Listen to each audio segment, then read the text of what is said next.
नमस्कार, capital TV का खास शो सबसे बड़ा सवाल देख रहे हैं। मैं हूं निश्चित दुबे।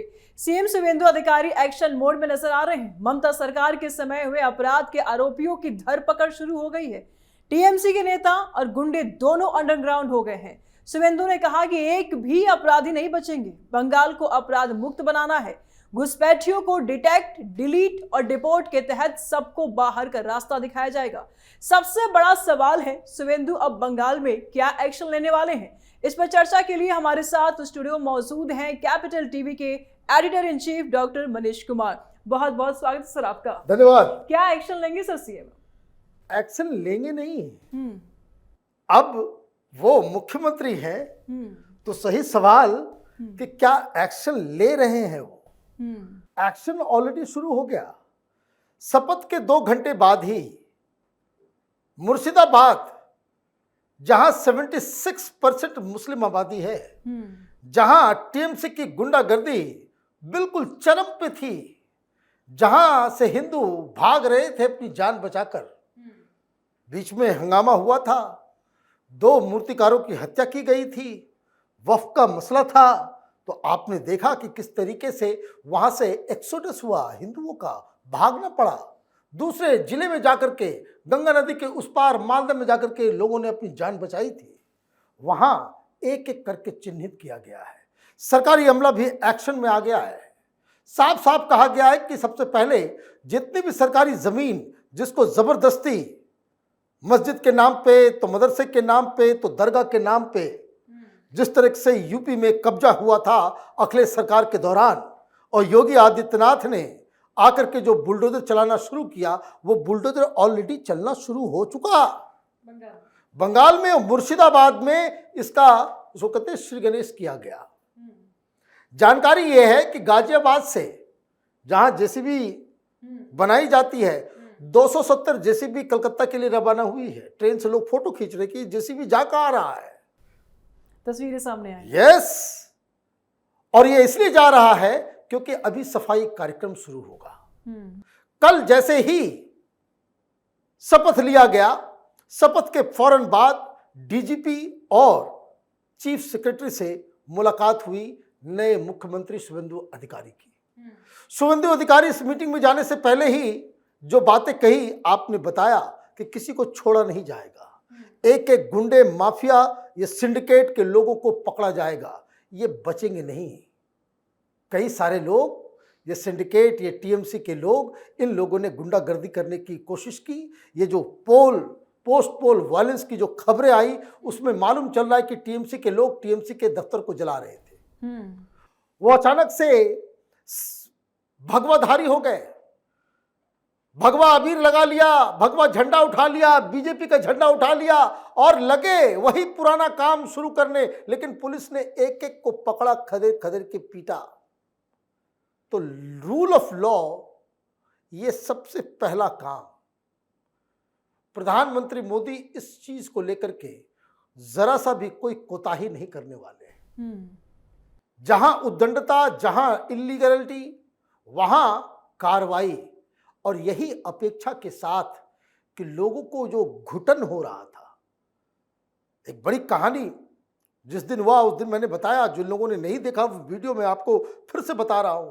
कलकत्ता के अंदर, मेन कलकत्ता, बॉलीगंज, वो जो है वहां एक पेट्रोल पंप, और उस पेट्रोल पंप के पास 2 कमरे, वो पेट्रोल पंप की जो मालकिन है उसके कमरे थे।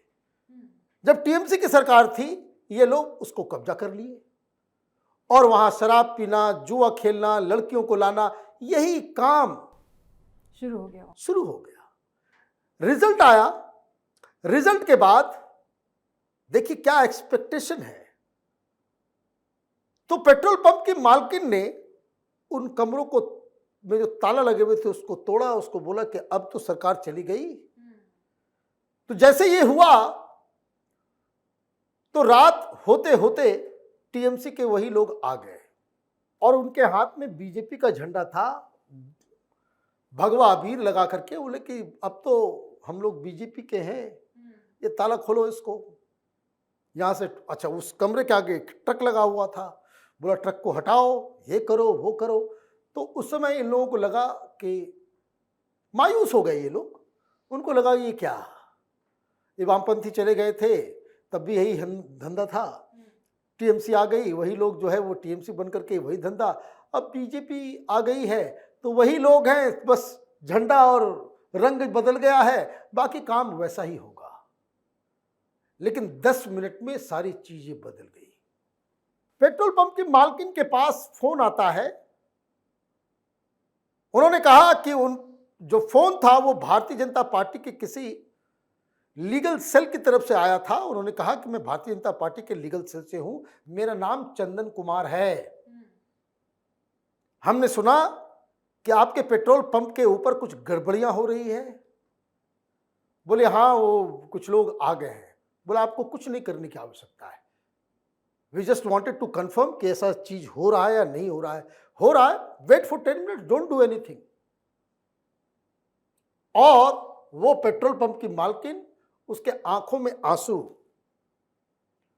उन्होंने बकायदा न्यूज एजेंसीज को बयान देकर के कहा कि मैंने सपने में भी नहीं सोचा था कि हमारी प्रॉपर्टी को कब्जा कर किया जा रहा है, अभी सरकार बनी नहीं है और हमें फोन आ जा रहा है कि 10 मिनट आप इंतजार कीजिए। और 10 मिनट के बाद क्या हुआ, 15-20 पुलिस वाले और 25-30 सीआरपीएफ ले गए सारे गुंडों को, ले गए सारे गुंडों को। उन्होंने कहा कि भाई ये कलकत्ता में रह करके कि बचपन से लेकर के अब तक कभी हमने सोचा था 50 साल की होंगी वो, कि कभी ऐसा दिन देखने को मिलेगा किस तरह की गुंडागर्दी हो रही है, बिना किसी को कंप्लेंट किए हुए अचानक से मदद पहुंच रही। This is the change they wanted.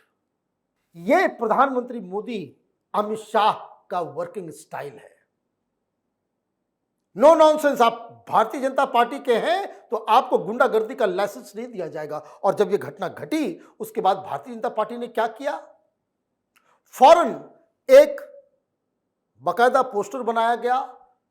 Calcutta में सारे लोगों के पास वो व्हाट्सएप के जरिए, इंस्टाग्राम के जरिए, ट्विटर के जरिए सबको भेजा गया, जिसमें साफ साफ बांग्ला में लिखा हुआ है कि अगर कोई ग्रुप, कोई व्यक्ति अपने आप को भारतीय जनता पार्टी का कार्यकर्ता, नेता बताकर कोई इलीगलिटी करता है, ये फोन नंबर है, जरा आप फोन करके बस इंफॉर्मेशन दीजिए, आपके बारे में किसी को कुछ नहीं बताया जाएगा, सीधे कार्रवाई होगी।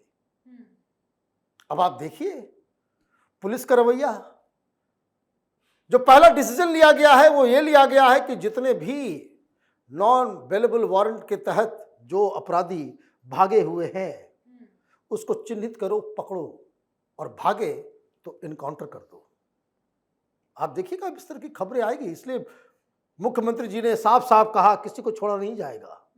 खबरें आ रही हैं कि जहां कोई भी ट्रक, कोई भी वाहन, वो टोलाबाजी का मतलब आप टोल टैक्स, गुंडागर्दी, टीएमसी का टोल टैक्स होता था कि जैसे पैसेंजर गाड़ियां हैं, कैब्स हैं, कोई गुजर रहा है तो इस इलाके से उस इलाके, जिसे होता है कि जो आप छोटे छोटे शहरों में हर जगह आप देखते हैं कि वो जो लोगों को पब्लिक कम्युनिकेशन ट्रांसपोर्टेशन के लिए लोग इस्तेमाल करते हैं, तो वो गाड़ियां गुजरती थी तो हर जगह उसको 20 रुपए देने हैं, वो बंधा हुआ है कि ऑन एवरी ट्रिप आपको 20 रुपए देने। किसको देने हैं? सरकार को नहीं, टीएमसी के गुंडों को। ये दादागिरी है। अब बताया जा रहा है कि ये खत्म हो गया। अब ये खत्म हो गया क्योंकि जो वो खड़ा होता था गुंडा, वो गाड़ी वाले आकर के उसको थमा देते थे। अभी कोई रोकता है, पब्लिक उतरती है कि राम राज्य आ गया है। वीडियोस अगर आप देखेंगे, वो कॉपीराइट की वजह से मैं चला नहीं सकता, लेकिन वो वीडियोस जो साफ साफ कह रहा है कि पीछे से पब्लिक करे राम राज्य आ गया है, भगाओ इसको। तो ये बदलाव जिसके लिए भारतीय जनता पार्टी को चूज किया गया था, तो वो सारी चीजें अब देखने को मिल, और ये दायित्व भी है, ये दायित्व भी है। बताया ये जा रहा है कि दिल्ली में कोई बहुत ही बड़ी मीटिंग होने वाली है बंगाल को लेकर के, जिसमें जो तमाम केंद्रीय योजनाएं हैं, जिसके पैसे यहाँ अटके हुए हैं और जो योजनाएं जो वहाँ लगी हैं जिसमें भ्रष्टाचार हुआ है उसको भी चिन्हित किया जाएगा और बंगाल में अब फंड की कोई कमी नहीं हो, क्योंकि ममता बनर्जी वो फंड लेती नहीं थी। अगर फंड आता भी है तो वो कहती थी कि नहीं भाई उसके नाम में आगे जो है टीएमसी का नाम जोड़ दो, इसका नाम जोड़ दो। तो चाहे वो उज्ज्वला हो, चाहे वो तमाम तरह की जो पूरे देश भर में हर जगह जो मिल रहा है, तो वो अब बंगाल को मुहैया कराया जाएगा। और मुझे लगता है कि 1-2 सप्ताह के अंदर इस तरह की खबरें आएंगी, ऐसी ऐसी स्टोरीज बाहर निकल के आएंगी कि आप यकीन नहीं कर पाएंगे कि ममता बनर्जी की दानवीय सरकार, वो राक्षसी एडमिनिस्ट्रेशन किस तरीके का अत्याचार कर रहा था, जिससे बंगाल को अब आजादी मिली है। बहुत शुक्रिया सर तमाम जानकारियों के लिए। धन्यवाद। शिवेंदु के आने के बाद बंगाल में जनता ने राहत की सांस ली है, लेकिन अपराधियों की सांस से अटक गई है। कब किसके ऊपर गाज गिर जाएगा, अब इसी डर से दंगाई जिएंगे। फिलहाल सबसे बड़ा सवाल में इतना है। वीडियो को लाइक करें, ज्यादा से ज्यादा शेयर करें, अपनी राय आप कमेंट बॉक्स में जरूर दें, चैनल सब्सक्राइब करें। जल्द मिलते हैं नए अपडेट के साथ, दीजिए इजाजत, नमस्कार।